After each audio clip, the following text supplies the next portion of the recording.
Bien, ya. Ahora sí estoy por aquí. Tardé un poco en conectar, pero ya, todos listos. Muchos saludos. Listo, listo. Bienvenido, maestro. Bienvenidos todos. ¿Nos esperamos un minutito o ya están todos aquí conectados? Si quieres, Venga, esperamos unos unos, minutitos y sí podemos esperar algunos, claro que sí. Pero que sepas que ya perfecto. estoy aquí, listo. Perfecto. Sí, sí, justo eso estaba buscando, que ya estuvieras. Qué bueno. Sale, muy Bienvenido. bien. Gracias, maestra.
Bueno, veo que se siguen sumando todavía algunos.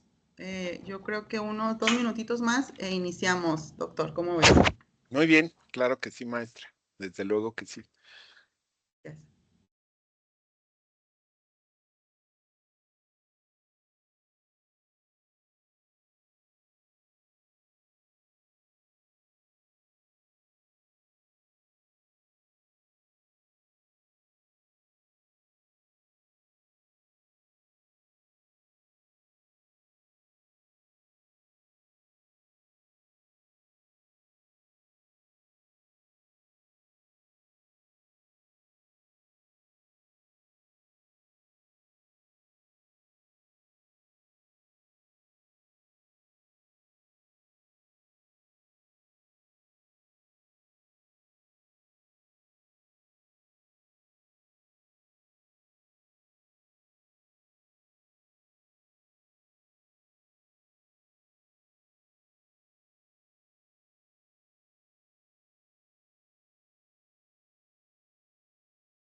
Bien, pues me parece que es el momento indicado para dar inicio a esta segunda etapa del Seminario de Derechos Culturales. Les doy las buenas tardes a todos, bienvenidos.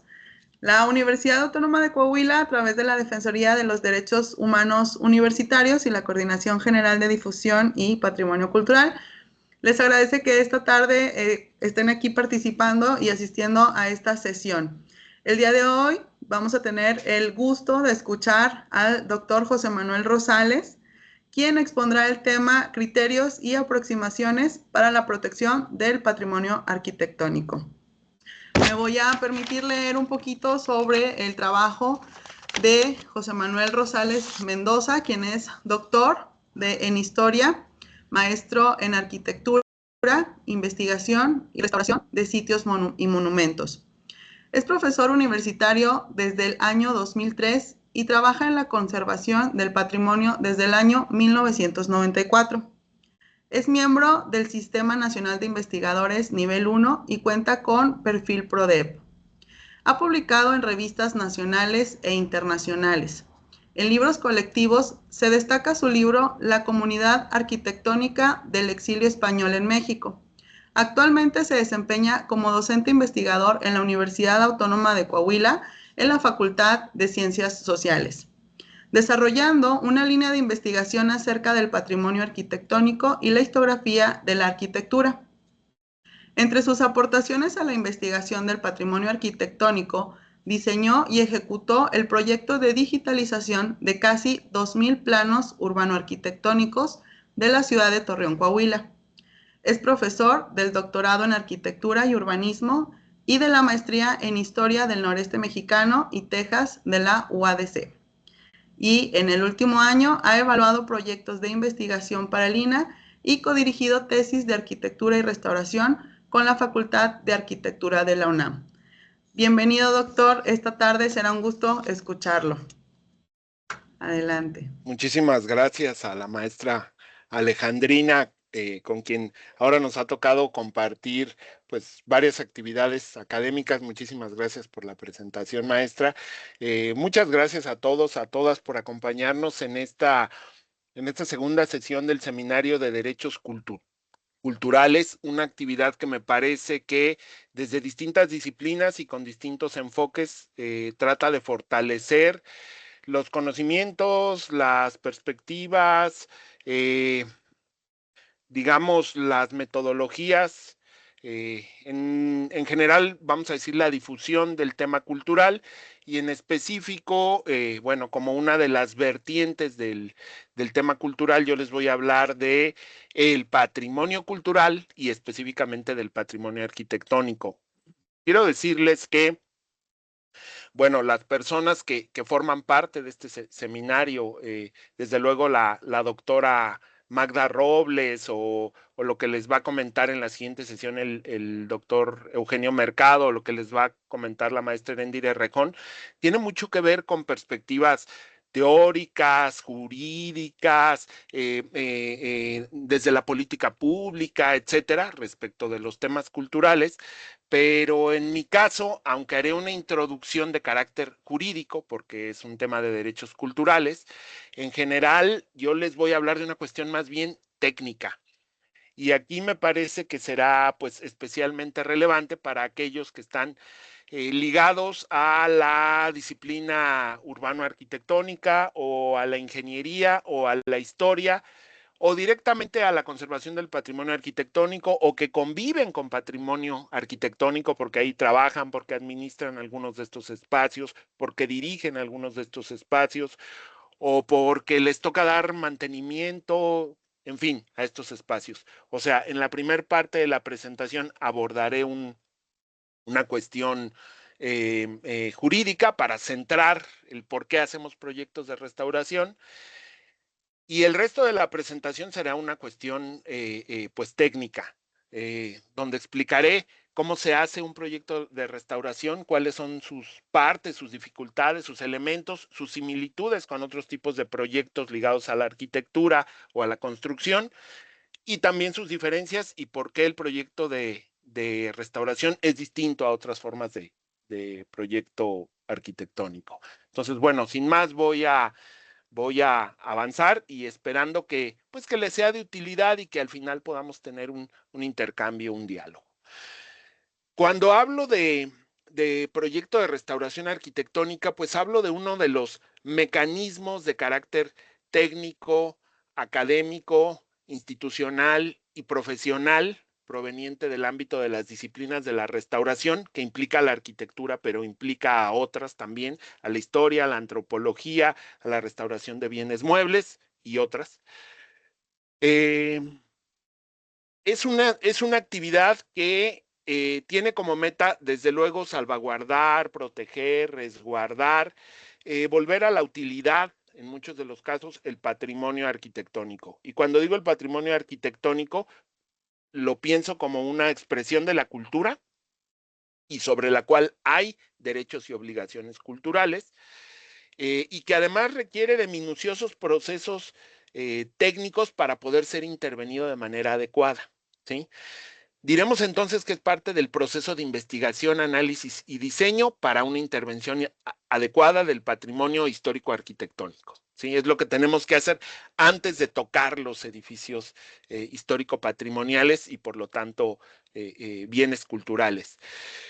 El proyecto de restauración, vamos a decir, no es nada más un plano o no es nada más un conjunto de acciones que se ejercen sobre un bien patrimonial, digamos, sobre un edificio, sino es todo un proyecto ejecutivo que tiene varias fases, procedimientos, análisis, representaciones, cálculos y presupuestos, entre otras cosas, eh, que de manera sistemática eh, van solventando solventando eh, y reactivando partes del edificio hasta lograr su totalidad, o del espacio hasta lograr su totalidad. Básicamente se fundamenta, desde luego, en normas jurídicas que obligan a quienes hacemos proyectos de restauración a que los sigamos, porque además de normas, o cuando digo normas, es pues obligaciones por parte de la ley que tenemos que seguir desde el punto de vista profesional, y desde luego criterios técnicos, ¿sí? De cómo se hace el proyecto de restauración, ¿sí? ¿Cuándo se hace un proyecto de restauración? Pues cuando hay interés social o institucional, incluso personal, de recuperar algún lugar con valor histórico patrimonial. Y cuando digo con valor histórico patrimonial, puede ser un patrimonio que esté catalogado por las instituciones, entiéndase, por las autoridades municipales de centro histórico, o por las autoridades estatales, o por la máxima autoridad en materia de patrimonio cultural y desde luego patrimonio arquitectónico, que es el Instituto Nacional de Antropología e Historia, y otros que, aunque carecen de, vamos a decir, de reconocimiento oficial, de reconocimiento institucional, lo que sí tienen es un reconocimiento social como eh, bienes con valor histórico, cultural, estético, artístico, ¿sí? Entonces, es la comunidad quien los reconoce, ¿sí? Son quienes los valoran porque los consideran relevantes, identitarios, etcétera. Esto es independiente de su antigüedad. Hay patrimonios de carácter arquitectónico en nuestro país prehispánicos, o sea, desde hace mucho tiempo, y hay patrimonios arquitectónicos en nuestro país, pues ya prácticamente del siglo XXI, que tienen estas características de identidad, de representatividad, ¿sí? Entonces, no solo es arquitectura vieja lo que representa el patrimonio, arquitectura de la época colonial o arquitectura del siglo XIX, en efecto hay edificios de todos estos épocas que forman parte de nuestro patrimonio, pero también hay espacios anteriores, prehispánicos, y también espacios más recientes de los siglos XIX, XX y XXI, que son parte de nuestro patrimonio arquitectónico. Bueno, yo les decía que, dado que se trata de un seminario de derechos culturales, quiero plantear algunas cuestiones de carácter legal para luego poder entrar en la parte técnica. Lo primero que les diré es que la ley máxima en materia de conservación del patrimonio arquitectónico es la Ley Federal sobre monumentos y zonas arqueológicas y artísticos del Instituto Nacional de Antropología e Historia de 1972. Esta es la ley que regula el INAH, pero además, vamos a decir, que protege, que abarca, que ampara todo el patrimonio arquitectónico de nuestro país, ¿no? Eh, y en su contenido hay algunos de los artículos que explican por qué tenemos que hacer proyectos de restauración, entre muchos otros artículos de los cuales ya les irán hablando el resto de los conferencistas de este seminario. En general dice que el patrimonio es de utilidad pública y que conservarlo, restaurarlo o recuperar los monumentos es obligación de las instituciones, de las autoridades y de los ciudadanos, ¿sí? También señala que los propietarios de bienes muebles que fueron declarados monumento por parte de las instituciones, pues quedan obligados a conservarlos, restaurarlos, mantenerlos bajo ciertos criterios, es decir, aunque sea tuyo una casa histórica, aunque es tuya la casa histórica, no es que puedas intervenirla de cualquier manera. Pero además, en buena medida esto no solamente cumpliría la ley, sino que una buena intervención puede potencializar el valor económico de un bien patrimonial, ¿no? Si el proyecto es bueno. La restauración como disciplina de, vamos a decir, puesta en valor, recuperación, mejoramiento, conservación de los edificios históricos, ¿sí? Eso que llamaríamos pues restauración, debe cumplir con criterios estrictos establecidos principalmente por el INAH. Es decir, restaurar no es arreglar una casa como yo piense que se debe de arreglar, ¿sí? O sea, como yo creo que es arreglarla, ¿sí? Porque le quiero cambiar los pisos, porque le quiero poner instalaciones, porque le quiero poner muros, quitar muros, cambiar las cubiertas, cambiar los colores, demoler una parte, dejar otra, agregar otra. Algo que sería muy normal en otro tipo de intervenciones, cuando se trabaja con otra arquitectura, con otros espacios. Cuando hablamos de patrimonio no funciona así. Quedamos mucho más limitados cuando hablamos de patrimonio arquitectónico. La autoridad encargada de autorizar la intervención sobre bienes arquitectónicos patrimoniales es el INAH. Es decir, si se trata de un edificio histórico que fue catalogado por el Instituto Nacional de Antropología e Historia, ellos son los que tienen que dar la autorización. Y para dar la autorización, nosotros, quienes estamos interesados en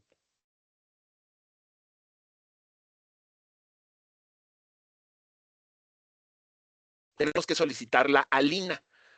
El asunto es que el INAH nos va a pedir un proyecto de restauración más o menos específico y más o menos profundo, dependiendo de qué es lo que vamos a hacer. Y solamente si el proyecto cumple con los criterios del Instituto Nacional de Antropología e Historia, no lo van a autorizar, si no, no lo van a regresar y nos van a decir que tenemos que corregir aquí, aquí y aquí. Normalmente hacen un acompañamiento, un seguimiento donde pues te van asesorando, vamos a decirlo así, cosas que no sabes cómo resolver, ellos que tienen mucha experiencia, pues te van ayudando en eso. Algo más a decir al respecto es que si uno interviene un bien patrimonial sin vamos a decir, sin cumplir con los criterios del Instituto Nacional de Antropología e Historia, pues no te darán la licencia para hacerlo. Y si lo intervienes sin que te den la licencia, ya estás rompiendo con la ley. Es ilegal hacerlo, ¿sí? Es ilegal hacerlo. Más allá de las sanciones que puedan caer, pues por no tener una licencia para restaurar, puede haber, digamos que puede haber sanciones mayores si por desconocimiento intervengo el bien patrimonial de manera inadecuada o de manera destructiva. O sea, yo le solicito, imaginen esto, yo le solicito al INAH una licencia para intervenir un edificio. Resulta que intervengo el edificio y lo hago de manera inadecuada y esto lo daña de manera irreversible, ¿sí? Si esto ocurre, caen sanciones federales sobre mí. O sea, es algo grave. O sea, intervenir un bien patrimonial de manera inadecuada e irreversible tiene sanciones severas, federales incluso. Algo más que se solicita es que los proyectos de restauración en general sean realizados por personal especializado, ¿sí? Es decir, gente que sepa sobre restauración, conservación del patrimonio, etcétera, etcétera. Normalmente pues se pide que haya conocimientos, ya sea acreditados mediante cédula como restaurador, o que acrediten tener algún tipo de curso sobre restauración, o que estén registrados como restauradores, o que puedan acreditar curricularmente haber intervenido bienes patrimoniales, dependiendo del proyecto. El asunto es que hay que garantizar que quien se va a encargar del bien patrimonial tenga experiencia restaurando. Esta misma legislación pues refuerza la ley, refuerza la idea de la conservación y restauración como actividades donde se debe involucrar a la comunidad, a la sociedad civil, a las autoridades locales, no solo al INAH. Es decir, nos da, en términos de derechos culturales, nos da el derecho de participar en la conservación del patrimonio cultural a todos, a todas, pero al mismo tiempo nos obliga a participar a todos y a todas, o por lo menos nos obliga a hacerlo de manera adecuada. Nos da derechos y nos da obligaciones. De tal manera que esta ley también promueve la cuestión comunitaria respecto del patrimonio, ¿sí? No es el único fundamento legal, desde luego sería como el más aplicable y el más común, la ley del INAH, pero no es el único. Existen, ustedes saben que México es firmante de un montón de tratados, acuerdos o cartas internacionales que México firma, pues a través de organizaciones internacionales donde distintos países o muchos países se ponen de acuerdo para establecer ciertas políticas globales. Por ejemplo, el tema ambiental es uno de los que se ha estado trabajando mucho, o la justicia social y de género, vamos a decir, estas cosas que son de interés humano, más allá de los intereses nacionales, pues son firmadas por los distintos países o por las representaciones de los países. En ese sentido, también existen cartas internacionales firmadas por México relacionadas con la conservación y restauración del patrimonio arquitectónico. Y en términos legales quedan ligadas a la legislación, quedan ligadas a la legislación federal o quedan, vamos a decir, equiparables a la legislación federal. No la sustituyen o no la suplen, pero vamos a decir que sí se alimenta la legislación federal desde ahí. Y en todo caso puede operar de manera supletoria bajo cuestiones que no estén contempladas en la ley.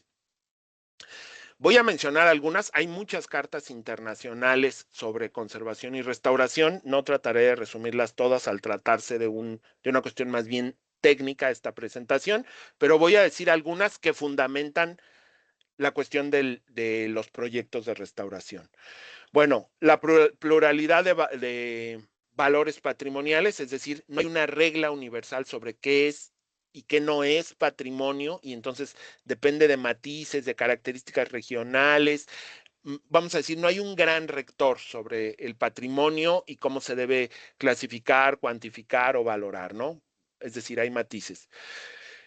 Y en ese sentido, esto significa que los proyectos de restauración, el planteamiento de proyectos de restauración debe de preservar esa pluralidad de valores, ¿sí? Es decir, cualquier intervención debe considerar, resguardar, fortalecer la diversidad de significados. Por eso los proyectos de restauración que se hacen en México, pues no tienen que ser exactamente iguales a lo que se pueda hacer en Francia o a lo que se pueda hacer en China o a lo que se haga en Estados Unidos, porque están en condiciones distintas. También algo que refiere la Carta de Cracovia, que es parte de estos documentos internacionales, pues implica una responsabilidad compartida, ¿sí? Y en esta responsabilidad compartida, desde luego dice que las autoridades son responsables, que los ciudadanos son responsables, que las comunidades son responsables de su patrimonio urbano arquitectónico, pero también que los especialistas son responsables de esto, ¿sí? Es decir, eh, eh, establece que la única manera de preservar el patrimonio ocurre de la interacción de todos estos participantes, ¿no? Esta misma legislación, estas mismas cartas internacionales, vamos a decir que fortalecen la idea de que debe de haber un marco jurídico adecuado, que especifique cuáles son las normas de restauración en esta nación, que no serán las mismas en todo el mundo, pero cada país y cada región debe de tener las suyas, pues que sirvan de manera adecuada a la protección, mantenimiento y desde luego a la restauración.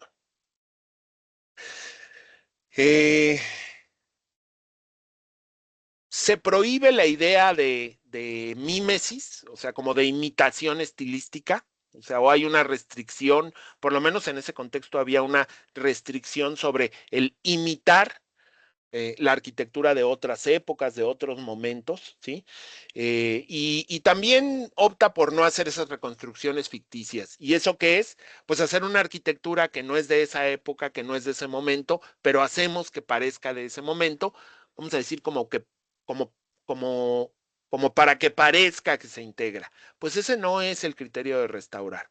Y desde luego, toda esta idea de fachadismo, de pensar que restaurar es ir arreglando las fachadas de los centros históricos, olvidándose del elemento espacial que le es intrínseco a la arquitectura, o sea, cómo son los edificios, las casas por dentro, olvidarlo y solo pintar fachadas, ponerlas bonitas y poner ahí decoraciones, bueno, eso no es restaurar. El asunto es que muy comúnmente se ha pensado que eso es restaurar, arreglar las fachadas de los centros históricos, pintarlas, ponerles banquetas, en fin, no es eso, ¿sí? No es eso la restauración, ¿sí? También se busca que haya compatibilidad de usos en los edificios, es decir, que los proyectos de restauración garanticen que el nuevo uso de ese monumento, de ese edificio histórico, pues sea compatible con el uso histórico y arquitectónico anterior. Es decir, que la nueva propuesta no demerite las condiciones materiales, funcionales y simbólicas del edificio, aunque sí puede cambiar de uso. Y es muy interesante además los proyectos de nuevo uso adaptativo, porque eso nos permite que unos edificios que fueron diseñados para una cosa, pero que ya no pueden seguir siendo usados para eso, porque su uso dejó de ser útil, pues puedan ser utilizados para otra cosa. Pero para eso hay que hacer proyectos de nuevo uso adaptativo, lo cual implica toda una metodología pues, de análisis, de procesamiento de datos, etcétera, para decidir cuál es la vocación y bajo qué circunstancias puede ser reutilizado un edificio. Eh, también hay dos cuestiones ligadas a esta parte de la educación y formación como obligación legal en la conservación del patrimonio, ¿sí? Dice, esta carta de Cracovia dice que es obligación de los estados educar en materia de conocimiento del patrimonio para que la sociedad valore, reconozca, ¿sí? Por lo menos algunos elementos de su patrimonio, los más posibles, ¿sí? Para que tenga herramientas para descifrar, apropiar, entender su propio patrimonio. Y desde luego también obliga a que los estados formen especialistas en intervención del patrimonio arquitectónico. Es decir, el estado queda responsabilizado de formar criterios en los ciudadanos y conocimientos en los especialistas en restauración, conservación, análisis del patrimonio. Bueno, ahí hay algunas otras de las cartas que han atendido pues a la estructura de valores sobre el patrimonio, no voy a decirlos cada uno de estos, voy a mencionar los que están en la propia Carta de Cracovia, aunque ustedes ven que ahí está la Carta de Venecia y otros documentos internacionales firmados por México. ¿Qué valores se trata de observar y salvaguardar? Cuando uno dice, bueno, es que hablan de salvaguardar, de proteger, de restaurar. ¿Qué valores? Y luego dicen que hay valores en los edificios. ¿Qué son los valores? Bueno, pues es que estos edificios contengan elementos históricos, sociales, culturales, artísticos, propiamente arquitectónicos, como conjunto, en relación con su entorno, en el desarrollo de su técnica, en su materialidad, que los hacen especiales, representativos, importantes para una sociedad, ¿sí? Entre otros. Bueno, también hay todo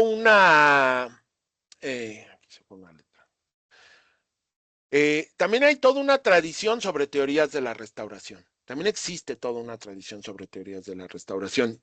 eventualmente se puede hacer una exploración sobre distintos momentos y enfoques teóricos sobre la restauración, y de estos enfoques teóricos se aplican elementos del proyecto. No es que yo quiera aquí exponer todo el rollo de teorías de la restauración, aunque me parece un área muy importante e interesante.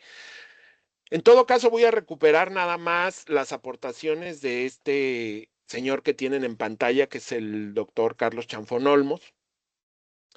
Y él da algunos criterios básicos que deben de contenerse en toda acción de restauración, ¿sí? Es decir, todo proyecto de restauración, independientemente de qué edificio sea, de qué época, quién lo haga, debe de guiarse un poco por estos lineamientos. El primero es la reversibilidad, y me parece muy importante. Y cuando uno dice, bueno, ¿y qué es este rollo de la reversibilidad? La reversibilidad es que cualquier acción que yo ejerza sobre el bien patrimonial pueda darse marcha atrás en un futuro, pues más o menos próximo. Es decir, darse la oportunidad de equivocarse, y al equivocarse, que el siguiente restaurador que llegue pueda dar marcha atrás a mi error, ¿sí? Entonces, debe ser reversible las acciones que se propongan en el proyecto de restauración. Otro muy importante es la legibilidad, ¿sí? Y esto es que las partes del edificio, las partes originales del edificio, sean distinguibles de las nuevas aportaciones, ¿sí? De esas adaptaciones que se tienen que hacer a un edificio para que sea funcional en términos contemporáneos. Un ejemplo muy claro de esto, pues, es con los servicios sanitarios o los baños, ¿no? Hoy los baños demandan cosas distintas de los que demandaban en el siglo XVIII. Son distintos unos servicios sanitarios actuales a los del siglo XVIII. Hay que poner unos servicios sanitarios actuales, pero no trataremos de que los servicios sanitarios actuales, aunque sea un edificio histórico, pues sean como sanitarios del siglo XVIII, ¿no? Por muchas razones eso no funcionaría, ¿no?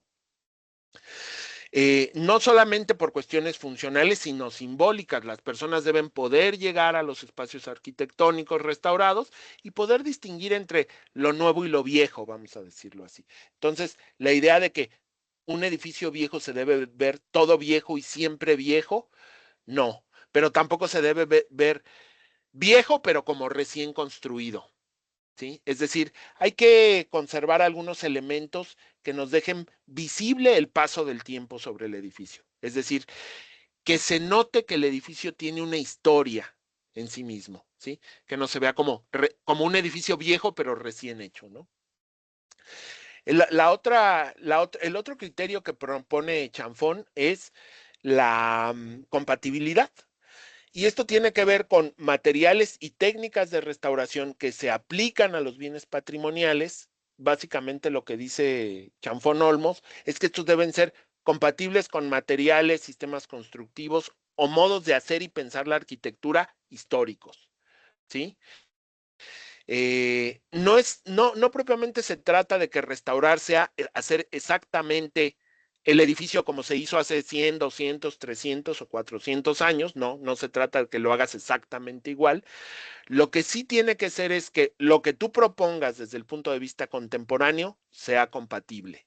Y compatible desde el punto de vista técnico, ¿sí? Un ejemplo clásico de esto es a las personas que estudian ingeniería o arquitectura, pues nos enseñan a utilizar aceros y concretos todo el tiempo. O sea, varillas y cementos con arena, grava y agua, con lo que se fabrica un concreto, y entonces construimos muchas cosas en concreto y sabemos manejar el concreto.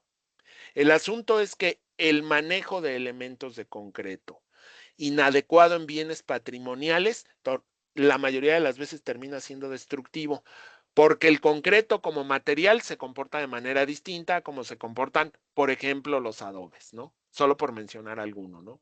Y ustedes saben que muchos edificios históricos pues fueron construidos en adobe, pero resulta que, lo voy a decir así de manera sencilla, el concreto es más duro que el adobe, que finalmente es tierra cruda, y entonces termina por deteriorar lo que se suponía que reparaba, termina por deteriorar. Algunos otros de los criterios planteados por Chanfón Olmos, y esto contraviene todo lo que les enseñan principalmente a los arquitectos, no a los ingenieros, pero sí principalmente a los arquitectos, es el criterio de la mínima intervención. El criterio de la mínima intervención es que aquellos que hacemos proyectos de restauración debemos de hacer que nuestra mano, si vamos a decir este orgullo personal de yo lo hice, es mi obra, se note lo menos posible. Y ahí sí contraviene lo que nos enseñan mucho en las escuelas de arquitectura y es así como que se vea tu gran obra, que se vea tu mano, que se vea tu estilo, ¿no? Pues eso es válido para muchos proyectos y obras nuevas, ¿sí? Donde hay que, muy relevante plasmar pues cuestiones personales del arquitecto que realiza el proyecto. Lo que pasa es que en restauración no. En restauración el criterio es haz lo mínimo indispensable. ¿Por qué? Porque si haces más, trastocas más el bien patrimonial, ¿sí? Modificas más el bien patrimonial. Solo lo justo necesario es lo que hay que hacer. Y en la medida que tu ego personal queda fuera de la presentación del bien patrimonial, pues es mejor. El criterio de la autenticidad es que cualquier proyecto de restauración debe de preservar el valor histórico, ¿sí? Preservarlo como símbolo, es decir, la restauración no solo trata de preservar la materialidad de los edificios, o sea, que ahí estén y se puedan tocar y llegado el caso servir, sino que además exista cierto respeto por el valor histórico, artístico y simbólico que tienen estos edificios. Esto queda muy claro, por ejemplo, cuando se restauran iglesias. Ustedes saben que tienen un profundo valor histórico y un profundo valor histórico para las comunidades usufructuarias, o sea, quienes van ahí a la iglesia. ¿Sí? Es muy importante para estas personas. De tal manera que si yo intervengo una iglesia de manera adecuada, no nada más daño piedras, sino nada más deterioro piedras, adobes, ladrillos, y ay, pues ya lo eché a perder, ¿no? No nada más trastoco eso. Resulta que también vulnero derechos, ¿sí? Y lastimo cuestiones identitarias de la comunidad usufructuaria de ese templo, ¿no? Ahora, el caso que doy de los templos es muy visible, pero pues hay otros, ¿no? Y el otro criterio que tiene, que expone Chanfón Olmos, pues es el de la documentación exhaustiva, o sea, que previo a hacer un proyecto de restauración, lo que conviene es efectuar un montón de trabajo, de archivo, de campo, de registro, de levantamiento, de observación, de datos sobre el edificio y de datos sobre la comunidad usufructuaria de ese, pues, espacio cultural, ¿no? Es decir, para hacer proyectos de restauración hay que meterse de lleno en ese trabajo, ¿no? Eh, Dependiendo, ya propiamente hablando sobre el proyecto de restauración, y esto tiene que ver ya no tanto con legislación y ya no tanto con teoría, sino más bien con cuestiones del proyecto de restauración, eh, pues lo primero que habría que decir es que el proyecto de restauración tiene distintos grados de complejidad, ¿sí? Y estos grados de complejidad dependen, pues en buena medida del grado de deterioro que presenta el patrimonio arquitectónico. Si está muy deteriorado es más complejo intervenirlo. Y además se juntan otras variables, en dónde se encuentra, qué características ambientales tiene, qué disponibilidad de recursos y tiempo se tiene, de qué tamaño es el proyecto, qué tan profundo o en cuántas etapas habrá que hacer la restauración. Todas estas pueden hacer más o menos compleja la intervención. También la relevancia puede ser algo que complejice. Por lo tanto, vamos a decir que los proyectos de restauración prácticamente siempre son interdisciplinarios y siempre requieren de la participación de especialistas de distintas áreas.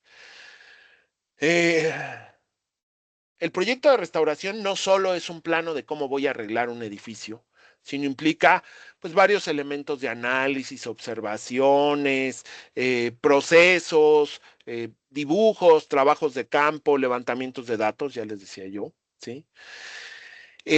Algunos de los productos que se van generando en el proyecto de intervención y que luego me van a servir para restaurar, pues son muy similares a los de otros proyectos arquitectónicos. Pienses en una casa y el conjunto de planos que se tienen que hacer para desarrollar una casa, y otros suelen ser distintos a los del proyecto de una obra nueva. Sí, hay unos que solo son del proyecto de restauración. Esto implica, pues, que es muy extenso el proyecto de restauración, ¿sí?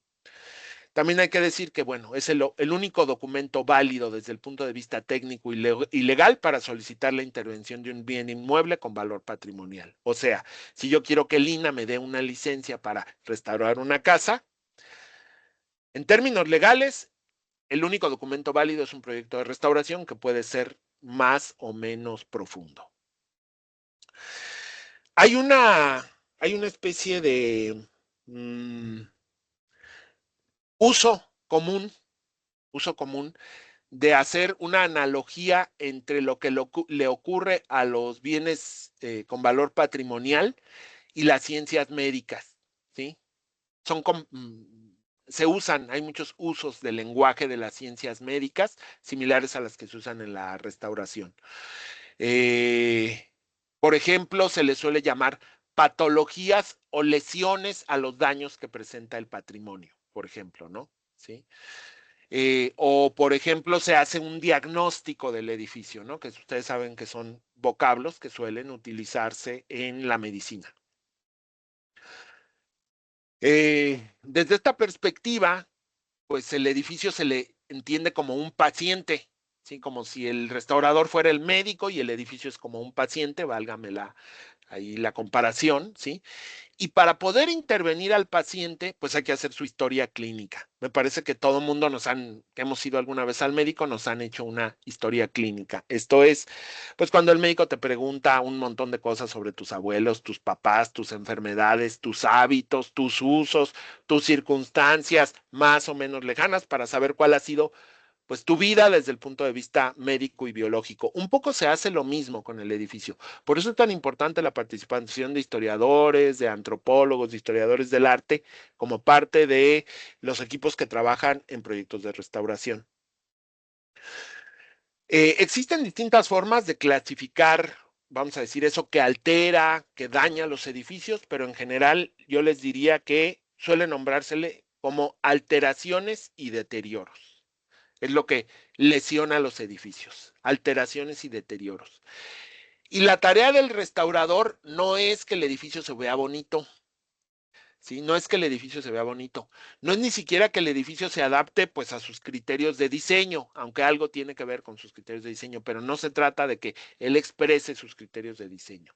En términos así como muy estrictos, se trata de que el restaurador identifique las alteraciones y deterioros de acuerdo al origen, identifique su origen y trate de solventar, de resolver su origen para que esa alteración, deterioro, lesión, daño, deje de ocurrir, ¿sí? Es decir, trata de curar al edificio. Las alteraciones, pues básicamente son cambios negativos que se le han hecho al edificio, cambios negativos en su espacio, en sus funciones, en sus conceptos de diseño. Y los deterioros, pues son daños específicos, normalmente físicos, químicos, mecánicos, que le ocurren a la materialidad del edificio, ¿sí? Ahí tienen ustedes pues un diagrama del proceso del proyecto de restauración, pues diseñado por Acevedo Saloma. Hay tipologías de intervención, es decir, no es una sola forma de intervenir sobre el patrimonio, hay distintas y estas distintas pues dependen de muchas circunstancias, es decir, el restaurador tiene que elegir qué tipo de intervención va a hacer sobre el bien patrimonial. Ahora, ¿cómo elige? Porque dice, bueno, voy a hacer una renovación y no voy a hacer un proyecto de conservación. ¿Por qué? Porque haría una cosa u otra. Bueno, depende de muchas circunstancias. Por ejemplo, el contexto donde se va a hacer, el tipo de deterioro, el tiempo que tiene para intervenir, los recursos económicos y de otro tipo con los cuales va a realizar el proyecto, las expectativas que se tienen sobre su intervención. A veces solo tiene tiempo y presupuesto para hacer una reparación temporal y mínima, y eso es lo que tiene que hacer. A veces tiene un presupuesto un poco más amplio, a veces tiene que refuncionalizar un edificio, a veces tiene un daño o un conjunto de daños producidos por el tiempo, a veces es un deterioro producto de una acción concreta, entiéndase un sismo, y entonces tiene que intervenir de emergencia para que no termine de caerse el edificio, poniendo en riesgo no solo el edificio, sino también a las personas si colapsara. Entonces, pues depende de qué es lo que vaya a hacer, porque las circunstancias son distintas. Eh, el tipo de intervención se define, el restaurador lo tiene que definir dependiendo de las leyes en la materia, ¿sí? De los conceptos teóricos, ya vieron ustedes que ahí mencioné pues a Chanfón Olmos, pero hay otros elementos teóricos sobre restauración y desde luego de criterios técnicos de cómo se interviene el patrimonio. Y entonces hay muchas palabras que no significan lo mismo, pero forman parte del lenguaje de quienes se dedican a la intervención del patrimonio arquitectónico. Y lo pongo ahí como duda porque depende, qué se va a hacer depende de muchas circunstancias. Restauración, conservación, regeneración, rehabilitación, remodelación, renovación, reutilización, reciclaje, adaptación, etcétera. Todas estas no significan lo mismo, pero todas implican al patrimonio, ¿no? Miren, ahí hay un proceso de intervención de la arquitectura patrimonial, por lo menos generalidades de un proceso de intervención. Así como que ya me hablaron porque hay un edificio que muestra daños, deterioros, alteraciones, envejecimientos, o hay un proyecto, hay la idea de una institución o de una persona de reutilizarlo, y entonces, básicamente, ¿qué hace una persona que se dedica a la conservación del patrimonio? Así, de manera general, les voy a decir prospección, investigación, análisis, diagnóstico, dictamen, proyecto de intervención, que propiamente es de lo que estoy hablando en esta ocasión, un plan de gestión y mantenimiento para que se preserve, para que se tengan elementos para preservar lo hecho en la obra de restauración. Después de hacer todo eso, hasta después de hacer todo eso, es que propiamente se inician las obras de restauración. Es decir, si no hago prospección, investigación, análisis, diagnóstico, dictamen, proyecto y plan de mantenimiento y manejo, lo más probable es que mi obra de restauración sea deficiente, equivocada, inadecuada. Hay una parte muy relevante que ya veíamos que pues incluso los criterios teóricos de Chanfón Olmos y otros alientan a que se tenga, vamos a decir, este bagaje previo o que acompaña al proyecto de restauración. Y tiene que ver con esto que yo les llamaba, pues, hacer un poco la historia clínica del edificio, ¿sí? Y para esto, lo que se suele hacer es investigar en documentos para diagnosticar la situación en la cual se encuentra y el devenir histórico del edificio. Por ejemplo, hay una investigación de planimetría histórica, de fotografía histórica, de documentos históricos. Se explora lo que pudiera haber en hemerografía, es decir, en prensa respecto de este edificio. Hay desde luego revisiones bibliográficas, qué se ha escrito sobre el edificio, sobre el lugar, sobre el parque.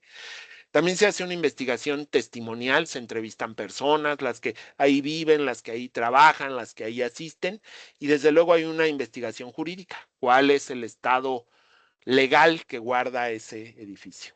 ¿Sí? ¿Quién es el dueño o quién es el usufructuario? En fin, ¿quién es la autoridad competente? En fin, hay que revisar cuál es la situación legal del edificio. Esto va a proveer un conjunto de datos diversos, técnicos, urbanísticos, sociales, económicos, que nos ayudarán a tomar mejores decisiones sobre el proyecto de restauración. ¿Sí? Todo esto se aglutina en un expediente técnico, todos estos documentos identificados se aglutinan en un expediente técnico y ese expediente técnico se consulta de manera permanente mientras se va haciendo el proyecto de restauración. Todavía no hemos tocado el edificio. ¿Sí? Estamos hablando de investigar en documentos y efectuar cálculos, planos, mediciones. ¿Sí? Todavía nos encontramos en una fase, vamos a decir, de trabajo de escritorio. Y Y ese expediente técnico hay que estarlo consultando para tener bases de por qué se deciden ciertas cosas respecto de la intervención del patrimonio, ¿sí? Y bueno, desde luego tener un contexto histórico. Miren, ahí tienen ustedes algunos de los elementos de un proyecto, de restauración o de un proyecto de intervención arquitectónica, ¿sí? Hay que hacer, de entrada, levantamientos, es decir, saber cómo está el edificio actualmente, además de toda la investigación histórica. Bueno, ok, ya hice la investigación histórica, necesito ahora saber cómo está el edificio actualmente. Por eso hay que hacer levantamientos arquitectónicos, geométrico-funcionales, de materiales y sistemas constructivos, levantamientos de alteraciones y deterioros, entiéndase de daños, hay que hacer el diagnóstico, llegado el caso habrá que hacer las propuestas de nuevo uso adaptativo, que tiene también su propio procedimiento para llegar a la propuesta. Normalmente hay que hacer proyectos de instalaciones, de estructuras, de sistemas, porque rehabilitar el edificio implica pues adecuarlo a los nuevos tiempos, ¿no? Y proponer acciones de intervención, ¿sí? Eso es como un conjunto de acciones que tiene que hacer un restaurador. Y del lado derecho, bueno, tienen ahí algunos de los planos de un proyecto de restauración que hicimos para la ciudad de Torreón. Y estos fueron los planos que se desarrollaron en ese momento. No voy a decir cada uno de estos, pero si ustedes, como ustedes notarán, pues hay un montón de dibujos y es el mismo proyecto de restauración. Levantamientos, materiales y sistemas constructivos, alteraciones y deterioros, la propuesta de restauración y los planos del nuevo uso adaptativo se hicieron sobre este edificio, ¿sí? Aquí les voy a mostrar algunos de estos. Pues seguimos este es el plano de levantamiento del famoso Hotel Princesa de Torreón, ¿sí? Que es un hotel de 1906, 1907, que fue muy útil en su época, un hotel para gente que hacía viajes de trabajo a principios del siglo XX y que luego fue, por distintas razones, fue quedando en desuso, luego se precarizó y eventualmente pues quedó en abandono en la ciudad de Torreón. Y había la idea, por lo menos a nivel, eh, por lo menos a nivel académico, había la idea de recuperar el edificio, ¿no? Este que ustedes ven es el plano de levantamiento, o sea, cómo está por dentro del Hotel Princesa. Hubo que ir, medirlo, porque los planos pues no existían ya, medirlo, registrarlo, en fin. Esto tiene su propio procedimiento, ¿no? Recorrido, croquisado, mediciones, nivelaciones, fotografiado, etcétera. Es decir, para lograr estos planos y otros hay que estar en el lugar, ¿sí? Y luego llevar los datos al trabajo de escritorio y ahí irlo logrando, ¿no? Tienen ustedes también el levantamiento funcional geométrico. Esto tiene que ver con entender cómo estaba funcionalizado el espacio en su época, ¿sí? ¿Cuáles eran esas zonas? ¿Cómo se vinculaban estas zonas? ¿Cuáles eran los espacios? ¿Cómo se vinculaban los espacios?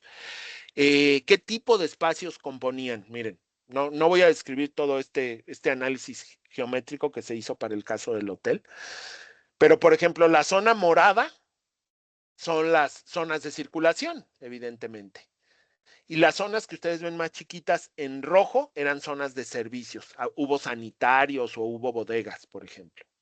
Y el resto de las zonas azules, pues eran las habitaciones del hotel y las amarillas eran los patios o áreas abiertas.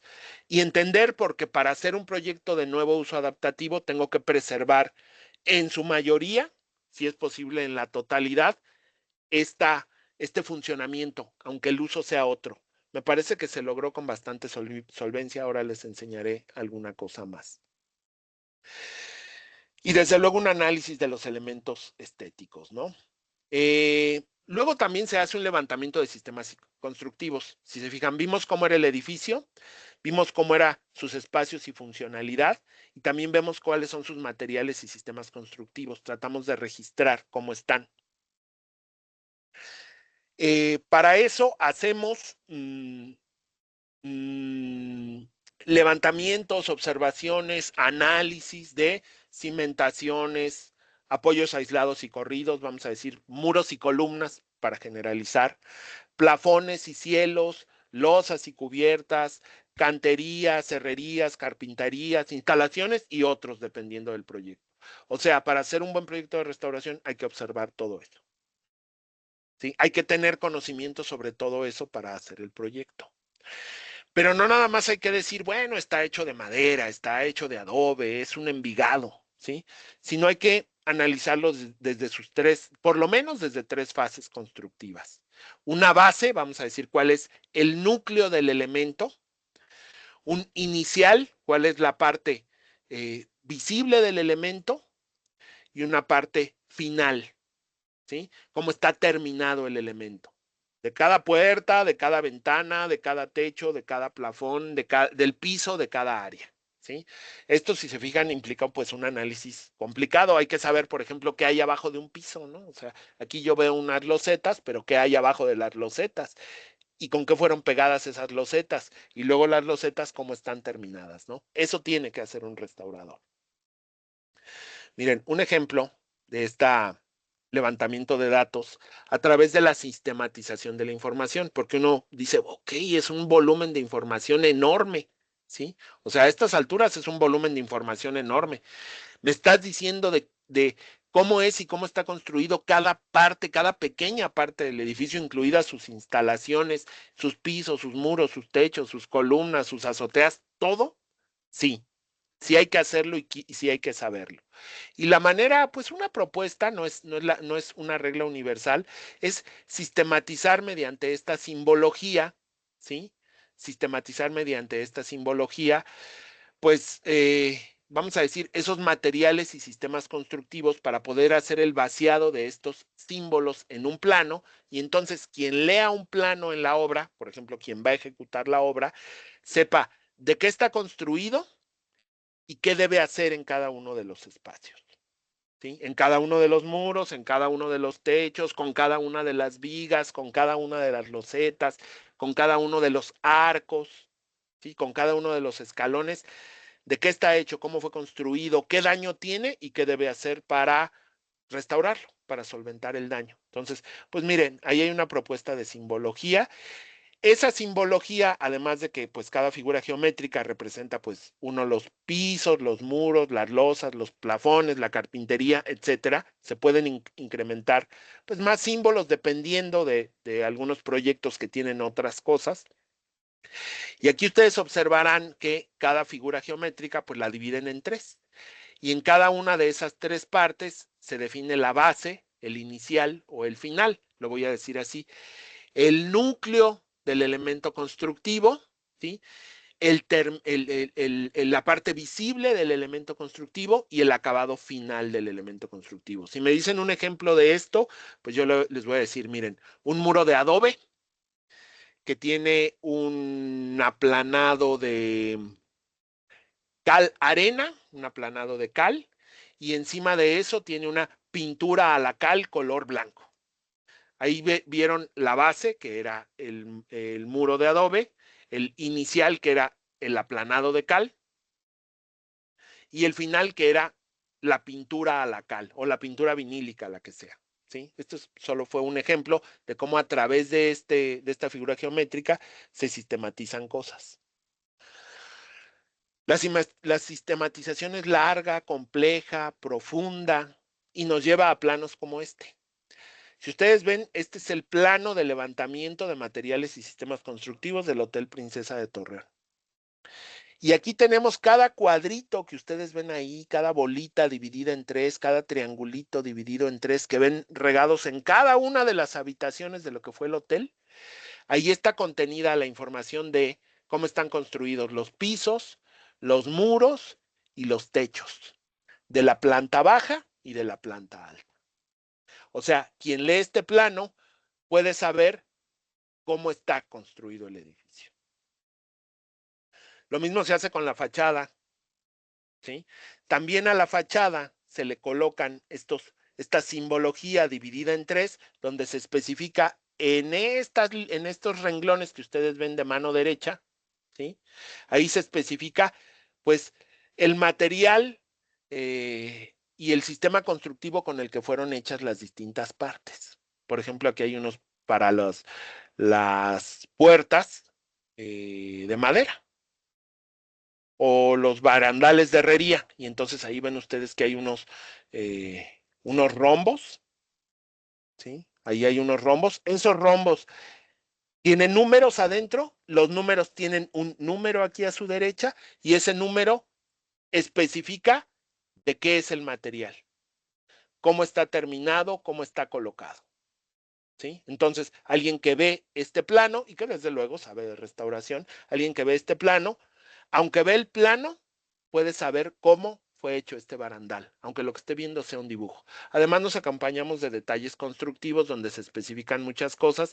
Normalmente les llamamos cortes por fachada. Si alguien tiene pues experiencia en la arquitectura, ha visto este tipo de dibujos. En restauración también se hacen.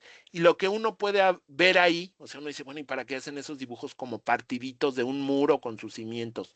Lo que uno puede observar en el corte por fachada es el sistema constructivo, no solo el material, sino la relación que existe entre los elementos y los materiales constructivos como un todo, es decir, como un sistema. ¿Cuál es el sistema con el que se construyeron los muros? Pues en este caso del Hotel Princesa. Las especificaciones ahí las tienen. Ahí hay un ejemplo. ¿Sí? No me voy a detener demasiado en esto, en el levantamiento de materiales y sistemas constructivos. Ya les había yo mencionado algo sobre el levantamiento, pero ahí ven cómo hay cuadritos, triangulitos, y uno dice, bueno, ¿y qué implica entonces un cuadrito? Ah, un cuadrito son muros. ¿Sí? Un cuadrito son muros, miren, aquí tienen un cuadrito. Y si ese cuadrito tiene un 1.1 adentro, quiere decir que es un muro de adobe de 60 centímetros de espesor, con piezas de 24, 40 por 50, asentadas con mezcla de cal y barro. Quiere decir que de eso está construido el muro. Pero además dice que en el inicial dice que tiene el 2.1. ¿Sí? Es un aplanado de mortero de cal arena de 2 centímetros de espesor, acabado liso. Y también hay un final que puede ser 3.3. Recubrimiento con pintura vinílica en color amarillo. Con lo que les acabo de decir, ustedes pueden imaginar el muro aunque nunca lo han visto. Cómo fue construido y cómo está terminado. Por eso es tan útil la sistematización de esta información y permite conocer a fondo el edificio. Bueno, hasta ahí ya sabemos cómo fue construido el edificio. Todavía no hemos podido intervenir o todavía no hemos podido arreglar nada, pero levantamos muchos datos. El siguiente paso es saber qué aqueja al edificio, ¿sí? ¿Cuáles son las alteraciones y deterioros que presenta? Se trata de identificar las patologías, los daños, las modificaciones, los desgastes, las lesiones que pudiera presentar el edificio, las causas y los efectos negativos, pero principalmente las causas. No solo es ver, no es decir, es que se cayó el aplanado, es que se reventó el muro, ¿sí? O sea, eso es lo que a todas luces podemos identificar. Se cayó el aplanado porque pues ahí me paro y veo que se cayó el aplanado, o noto que se reventó el muro porque ahí hay una grieta enorme, ¿no? No solo es eso, no solo es saber cuál es el daño, sino cuál es el origen del daño. O sea, la causa. Los restauradores deben atender a causas más que a efectos, porque el efecto, si la causa se mantiene activa, aunque yo arregle el defecto, la causa va a volver a causar el defecto, válgame la expresión. Es decir, si hay una grieta y yo no arreglo el origen de la grieta, aunque yo selle la grieta va a volver a salir.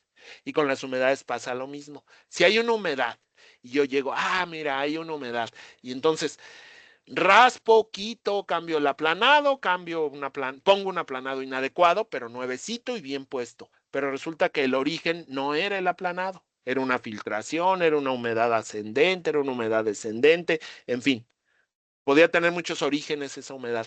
Yo no arreglé el origen, sino solo el efecto.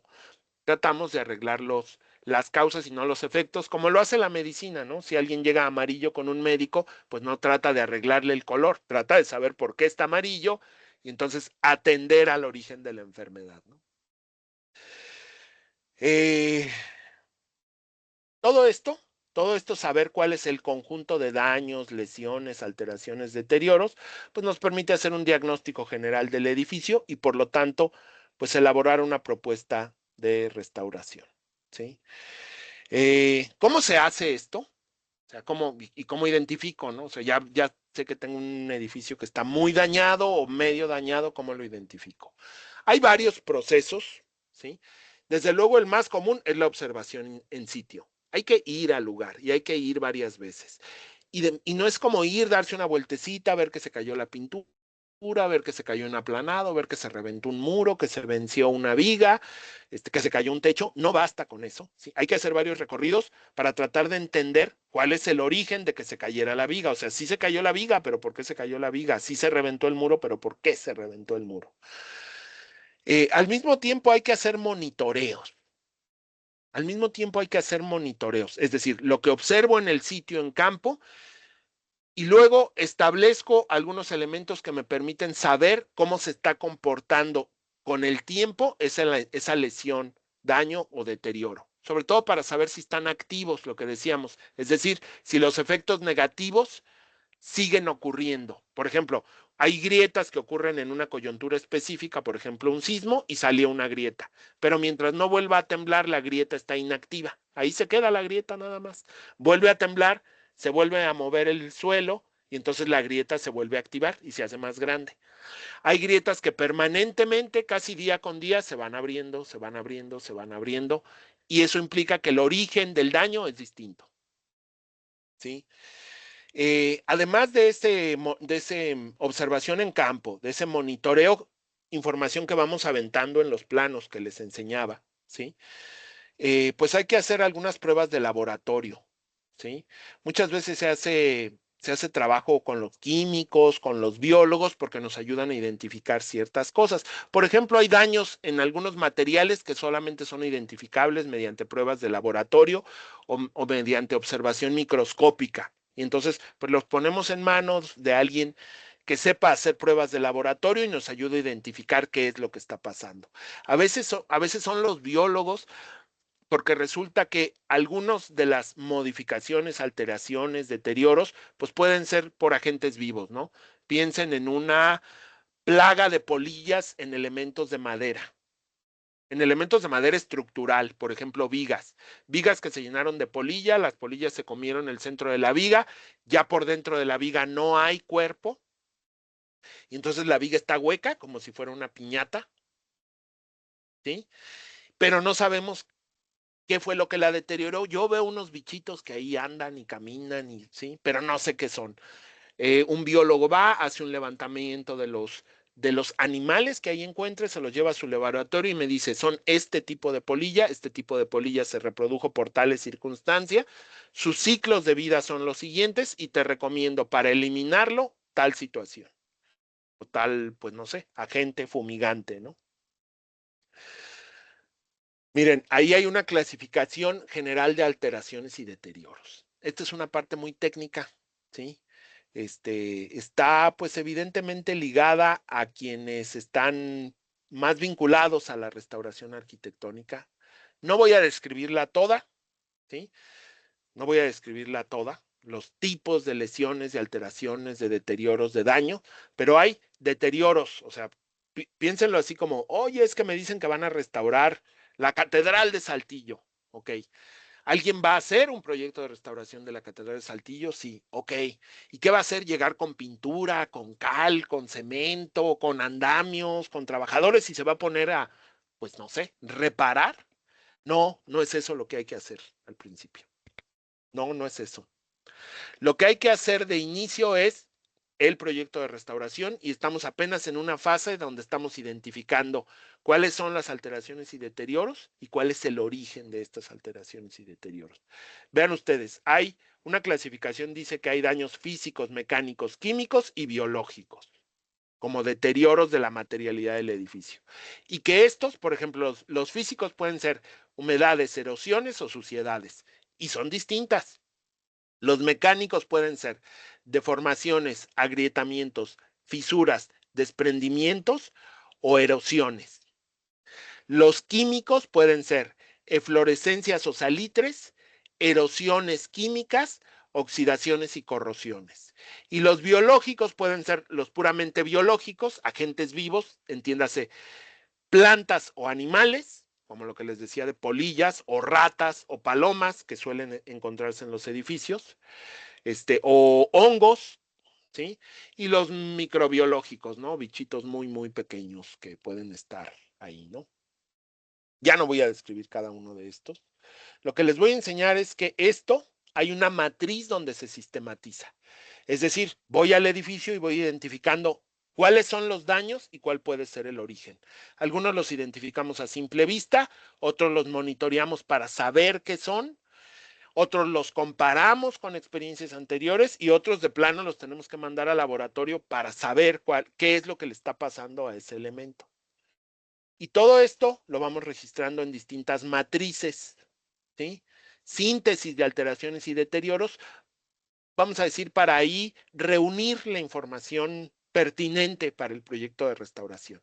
Y entonces saber si tiene erosiones, humedades, en qué elemento están, en qué parte están, cuál es su origen, si están activas, si no están activas, si provienen por acción humana, si son una cuestión de deterioro natural del material, en fin, hay muchas posibilidades. El asunto es que esta información debe ser sistematizada. Todavía no he llevado un trabajador ni he puesto un solo andamio en el edificio. Lo estoy entendiendo y estudiando. Se acompaña de un registro fotográfico, por ejemplo, vean ahí distintos tipos de daños, ¿no? Que observaron. Fueron unos tesistas y observaron una viguería húmeda, una viguería que tenía mantenimiento, una que se había humedecido hasta el punto que se pudrió. Tienen un muro que se humedeció de abajo hacia arriba, lo que denominan humedad ascendente.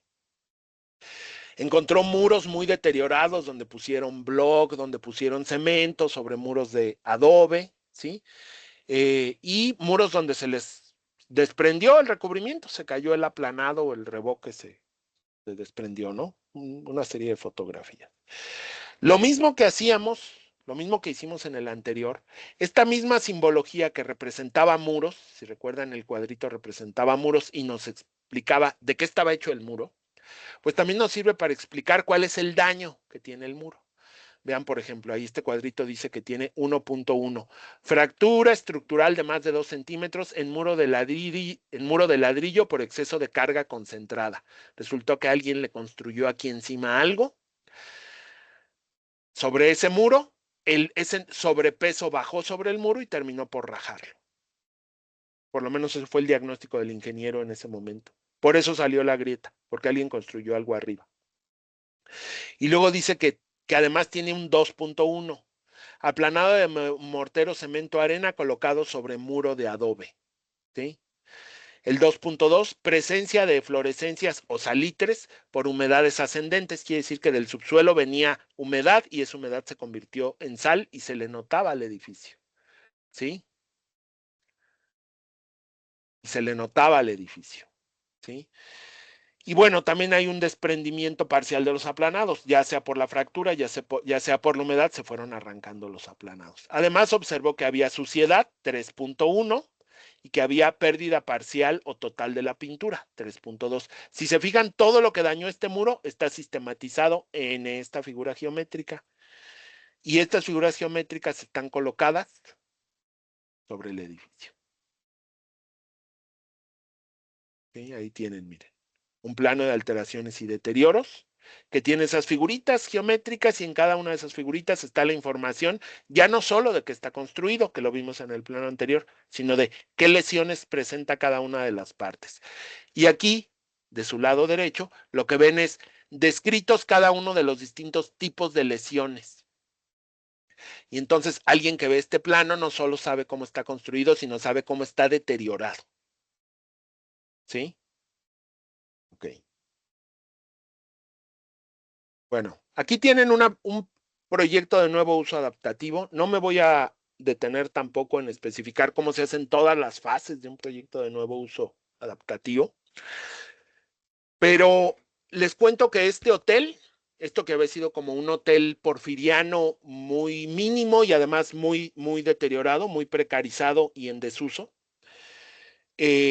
la alumna que estaba haciendo el proyecto de restauración lo proponía para que fuera una escuela de historia de la Universidad Autónoma de Coahuila en Torreón, que no hay facultad de historia, no hay escuela de historia. Y entonces ella quería refuncionalizarlo con ese nuevo uso. Si ustedes recuerdan los planos originales, y este es el plano final que ella hacía, si se fijan ya adaptado con aulas, ya no aparece como hotel, son salones, salones donde ella puso pues dirección, subdirección, control escolar, salas de juntas, salas de cómputo, biblioteca, baños, cubículos, áreas de mantenimiento, desde luego salones, bodegas, en fin, lo que requiere una facultad o una escuela, y fue reutilizando los espacios por un procedimiento muy complejo. Debo de decirles que para refuncionalizar todo el edificio como escuela de ciencias, como escuela de historia, solamente eliminaba 3 muros, ¿sí? 2 de ellos habían sido construidos con posterioridad al origen del edificio, ¿sí? O sea, refuncionalizaba casi sin modificar el edificio, ¿sí? Era muy interesante el proyecto que hacía ella. Bueno, ahora hay que hacer actividades específicas, acciones específicas de restauración, ¿sí? Es decir, lo voy a nombrar así, suelen mencionarlo de esta manera, le llaman luego partidas de restauración. Son actividades específicas de restauración que en lo general describen qué hay que hacer en cada una de las partes dañadas. ¿Sí? En lo general, desde luego hay que entrar luego a lo específico, pero en lo general hay liberaciones. Las liberaciones son la supresión de elementos agregados que afecten la estabilidad, el valor, el conocimiento o el uso del edificio. O sea, es quitar los agregados que dañan. Consolidación, ejecución de acciones que garanticen la conservación del bien cultural. Reestructuración, acciones orientadas a la conservación de la capacidad portante y la solidez del edificio. La capacidad de que siga firme el edificio, de que se sostenga a sí mismo. Reintegración o restitución, colocación en su sitio original de las partes desmembradas. Ustedes, todo el mundo nos ha tocado ver edificios envejecidos donde se fueron cayendo partes originales. La reintegración es volverlas a su sitio, por ejemplo, donde se desprendió un arco, entender cómo funcionaba ese arco, dónde iba y recolocarlo, por lo menos en la medida de lo que sea posible, ¿no? Anastilosis, igual a la restitución, pero empleando elementos encontrados en el sitio y completados con piezas faltantes, porque a veces no encontramos la totalidad de un arco, o ya se rompieron las dovelas que formaban el arco, las piececitas que formaban el arco, y entonces tenemos que alternar entre piezas nuevas y viejas. La fotografía que tienen arriba, pues es un ejemplo de anastilosis, ¿sí? Es una base de una columna, la parte de la derecha es original, y la parte de la izquierda están en un proceso de anastilosis, es una parte nueva, ¿sí? La van a unir, ahí mismo tiene para colocar algunas grapas o uniones, y entonces con lo que debería ser una sola pieza se arma con 2 piezas distintas. Integración, aportación de elementos claramente nuevos que garantizan la conservación y refuncionalización del inmueble. Por ejemplo, esto suele pasar con las instalaciones, ¿no? Imaginen ustedes que hay que intervenir un edificio del siglo XVII o XVIII, pues donde no había instalaciones eléctricas, pero hoy sí necesitamos instalaciones eléctricas para que haya iluminación, para que se puedan conectar servicios. Entonces hay que integrarle una instalación eléctrica. El asunto es que no puedo colocar en un edificio del siglo XVIII, no puedo colocar una instalación eléctrica como la colocaría en un edificio nuevo. Tiene que ser otro el procedimiento, ¿sí? Hay muchas estrategias para hacerlo. Y la otra es reposición. Colocación de partes originales que fueron sustraídas o completamente destruidas, ¿sí?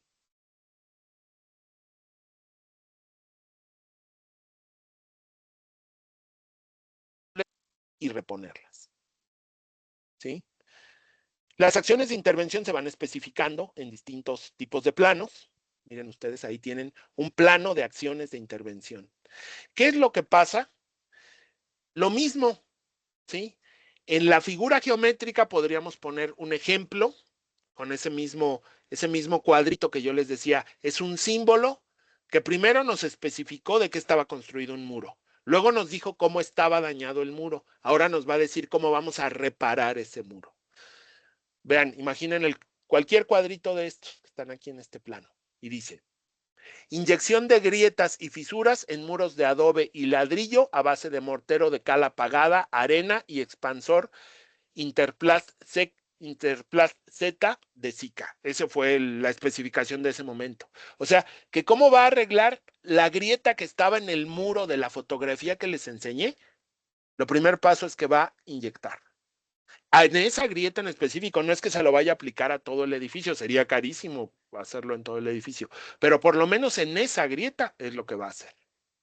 Así de puntual es la restauración. Se atiende a cada grieta, a cada desprendimiento, a cada hundimiento, a cada pérdida de piezas individual, porque imagínense que es un cuerpo que al mismo tiempo presenta pues tos, pero además presenta color amarillento, pero además presenta lengua blanquecina, pero además presenta dolor en la rodilla, pero y entonces dice, ok, tiene un conjunto de patologías que pueden o no estar asociadas, pero las tengo que intervenir todas. El inicial propuso el retiro de aplanados de cemento y eran inadecuados por muchas cuestiones técnicas, pues porque los muros eran de adobe. Mediante cincel y marro, porque no le puede meter una máquina para tirar todos los aplanados de cemento, porque va a hacer vibrar el muro y entonces va a terminar por agrietarlo. Tiene que tirar el aplanado a marro, a golpe, ¿sí? Para no dañar la estructura. La otra acción ahí en el 2.2 es consolidación de aplanado de mortero de cal arena en estado regular de conservación mediante inyección de resina epóxica aplicada por gravedad. Es un procedimiento técnico donde le ponen una resina que permite consolidar, reunir un aplanado que tendió a desprenderse sin caerse, pero sí se separó un poquito del muro. Todos hemos visto esos aplanados que no se caen, pero se engordan y todavía están de buen estado, pero los toca uno y suenan huecos. Bueno, lo que se hace es, se inyecta entre el muro y el aplanado del muro y esa resina pues restablece la unión, por lo menos temporalmente. Y al final propuso la aplicación de pintura a la cal artesanal o naturacal C190 color blanco previa capa de aguacal. Es decir, va a terminar sus muros con pintura artesanal a la cal.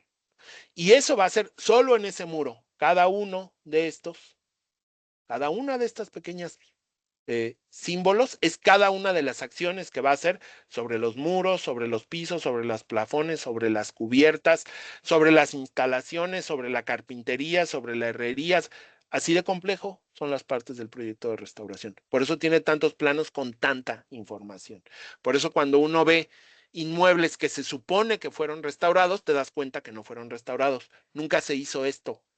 Nunca se supo cuáles eran sus daños. Se propuso ahí hacer un edificio que tuviera, que no, eso no es restaurar. ¿Sí? Estos son, arriba tienen fotos de cómo encontró los espacios ella, lo que habían sido las habitaciones ya abandonadas del Hotel Princesa.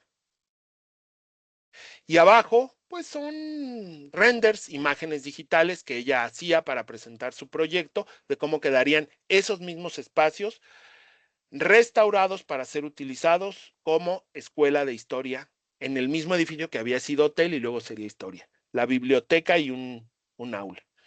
Miren, ahí esta es su propuesta de la fachada.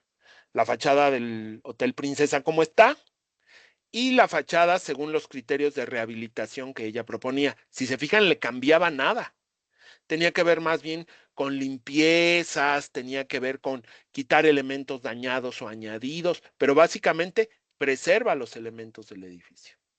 ¿Sí? Básicamente preservaba los elementos del edificio. Ahí hubo una discusión si el color, si no el color, pero en fin, esa era su propuesta.